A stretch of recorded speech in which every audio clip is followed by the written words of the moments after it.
Hello friends, welcome back to my channel. आज हम लोग बात करने वाले हैं स्ट्रेंथ ट्रेनिंग के बारे में। जैसे जैसे हम बूढ़े होते हैं, जैसे जैसे हमारी एज बढ़ती है, हमारी स्ट्रेंथ कम होने लगती है। तो सबसे ज़्यादा ज़रूरी अगर है लाइफ में, अगर हेल्दी लाइफस्टाइल जीनी है तो वो होती है स्ट्रेंथ। एक्सरसाइज जरिया है जिससे हम हमारी स्ट्रेंथ बढ़ा सकते हैं। लेकिन ये स्ट्रेंथ कैसे बढ़ाएंगे? सिर्फ जिम में जाने से, ट्रेनिंग करने से स्ट्रेंथ बढ़ती नहीं है।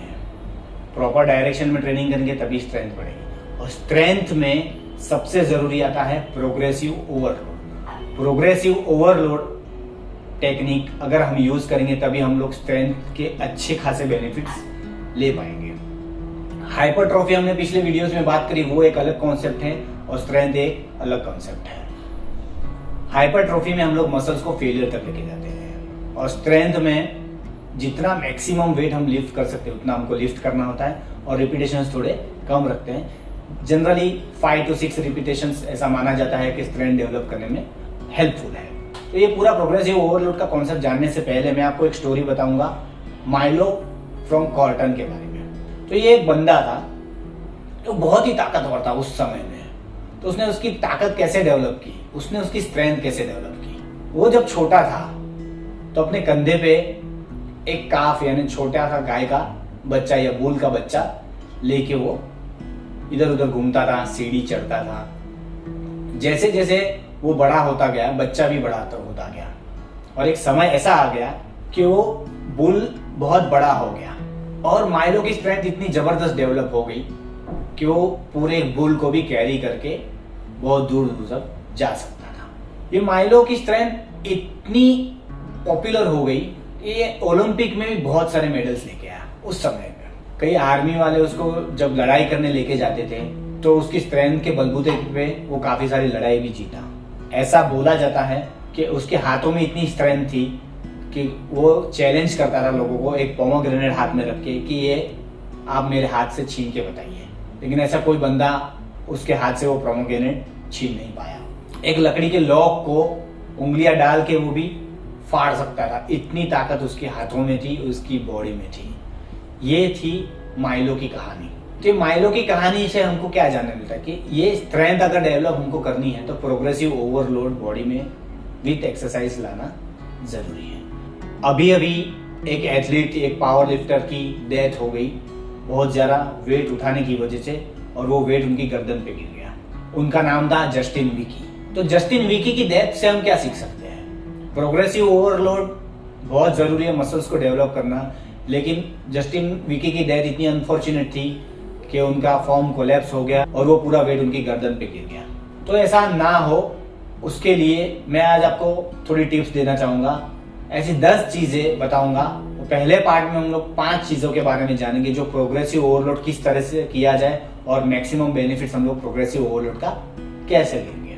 तो पहला नियम है, प्रोग्रेसिव ओवरलोड में हमेशा फॉर्म और टेक्निक का प्रोग्रेस होना चाहिए। पहला, अगर गलत टेक्निक है, गलत फॉर्म है और आप वेट प्रोग्रेस कर रहे हो तो आपको फायदा नहीं होने वाला। तो फॉर्म और टेक्निक में भी जो प्रोग्रेस है उसको भी प्रोग्रेसिव ओवरलोड ही बोला जाता है। दूसरा, रेंज ऑफ मोशन, यानी कितनी रेंज में आप एक्सरसाइज कर रहे हो। समझो स्क्वाट कर रहे हो तो पैरेलल से थोड़ा नीचे जाना है, तो स्क्वाट में प्रोग्रेशन भी धीरे धीरे हम ला सकते हैं। सीधा हम लोग इस चीज़ पे नहीं आ सकते। धीरे धीरे रेंज बढ़ाते बढ़ाते थोड़ी रेंज पे आए, फिर पैरेलल आए, फिर उससे नीचे गए। उस तरह से प्रोग्रेस हम लोग प्रॉपर टेक्निक्स से लाएंगे तो वो रेंज ऑफ मोशन का प्रोग्रेसिव ओवरलोड माना जाएगा।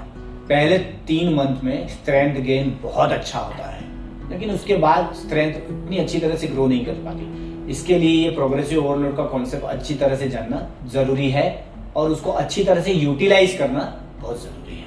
अब तीसरा आता है, ये प्रोग्रेसिव ओवरलोड एक लीनियर फैशन में नहीं होता है।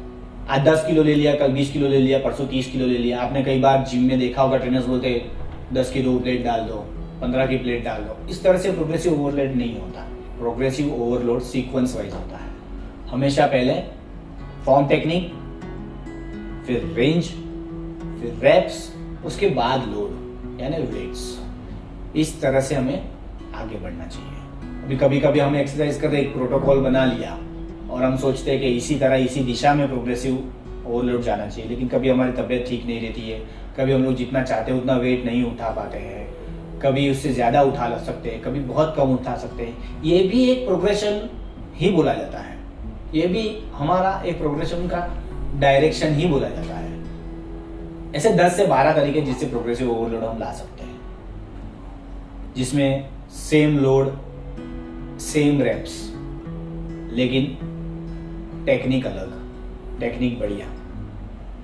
सेम लोड सेम रैप लेकिन रेंज थोड़ी ज़्यादा या थोड़ी कम। अलग लोड लेकिन रिपीटेशंस थोड़ी ज़्यादा, रिपीटेशंस कम लेकिन लोड थोड़ा ज़्यादा, यानी वेट्स थोड़े ज़्यादा। थोड़ा टेम्पो में चेंज, थोड़ा स्पीड में चेंज, थोड़ा इंटेंसिटी में चेंज। अलग अलग वेराइटी के डम्बल्स ले लिए, केटलबेल ले लिया, बारबेल ले लिया, अलग अलग प्रकार की एक्सरसाइज कर ली। कभी बॉडी वेट एक्सरसाइज कर ली, कभी कैलिस्थेनिक्स कर लिया, कभी पावर लिफ्टिंग कर लिया, कभी ओलंपिक लिफ्टिंग कर लिया, कभी अलग अलग मसल्स को ट्रेनिंग दे दिया, कभी आइसोमेट्रिक पे फोकस कर लिया, कभी इसेंट्रिक पे फोकस कर लिया, कभी कंसेंट्रिक पे फोकस कर लिया, फिर कभी कभी डेडलिफ्ट फोकस्ड प्रोग्रामिंग हो गया, कभी स्क्वाट फोकस्ड प्रोग्रामिंग हो गया। ये सारा प्रोग्रेसिव ओवरलोड हम लोग धीरे धीरे ला सकते हैं। इससे क्या होता है, हमारी स्ट्रेंथ बिल्डअप करने में हमें अच्छी मदद मिलती है, सारे मसल्स अच्छी तरह से हम टारगेट कर पाते हैं। कभी कभी सुपर सेट हो गया, कभी कभी नेगेटिव सेट्स हो गए, ये भी प्रोग्रेसिव ओवरलोड में आते हैं। तो हम लोगों ने क्या सीखा? प्रोग्रेसिव ओवरलोड उसे माना जाएगा जो परफेक्ट टेक्निकल फॉर्म के साथ किया जाएगा, प्रॉपर रेंज ऑफ मोशन में किया जाएगा, सीधी एक लीनियर पैटर्न में नहीं किया जाएगा, अलग अलग पैटर्न्स में किया जाएगा, अलग अलग वेट्स लेके किया जाएगा, और पहले 3 महीने में अच्छा प्रोग्रेशन मिलता है। जो न्यूबीज होते हैं उनका प्रोग्रेशन अच्छा मिलता है, लेकिन मसल हमेशा ओवरलोड प्रिंसिपल पे ही काम करेगा। उसमें स्ट्रेंथ डेवलप करना बहुत ज़रूरी है, इंजरीज को प्रिवेंट करना बहुत ज़रूरी है, ना कि सिर्फ वेट लिफ्ट करते जाना। अगर आपको मेरा चैनल पसंद आ रहा है, मेरा कंटेंट अच्छा लग रहा है, तो मेरे चैनल को लाइक करें, सब्सक्राइब करें और अपने फ्रेंड्स के साथ ज़रूर शेयर करें। और आपके कोई भी डाउट्स हो तो मुझे कमेंट्स में ज़रूर बताइए। Thank you guys, see in the next video.